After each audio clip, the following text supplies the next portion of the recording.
আসসালামু আলাইকুম রহমতুল্লাহ বারকাত। আলহামদুলিল্লাহ, আজকের যে programme Shahjalal Jamia Islamia school and কলেজের প্রাক্তন ছাত্রদের দ্বারা সংগঠিত হয়েছে, এটা অত্যন্ত সুন্দর এবং শৃঙ্খলাপূর্ণ একটা প্রোগ্রাম। আমি এখানে এসে অভিভূত।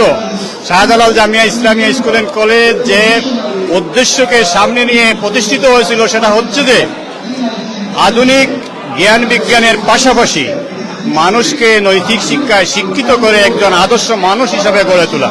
আলহামদুলিল্লাহ, এখানে এসে যার প্রতিফলন আমি দেখতে পাচ্ছি, ইনশাআল্লাহ সেটা কন্টিনিউ হবে। আমি এর সাফল্য কামনা করি এবং প্রতি বছর যাতে এই জাতীয় গ্যাদারিং হয় এবং প্রত্যেক দেশে যাতে এই জাতীয় গ্যাদারিং হয়, সেজন্য তাদেরকে অনুরোধ করছি।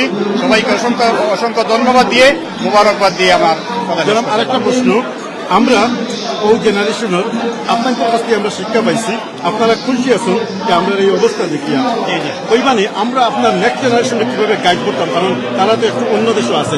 Do have any idea, would you like to suggest?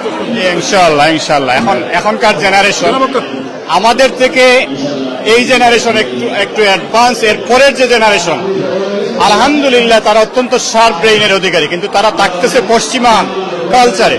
সুতরাং তাদেরকে মানুষ করার জন্য আমাদেরকে অবশ্যই ভূমিকা নিতে হবে। আমরা ফজর হলে আজান শুনেছি, রাত হলে এশার আজান শুনেছি, অর্থাৎ ইসলামের চর্চা আমরা করতে পেরেছি, শুনছি, কিন্তু এরা তো এটা পাচ্ছে না।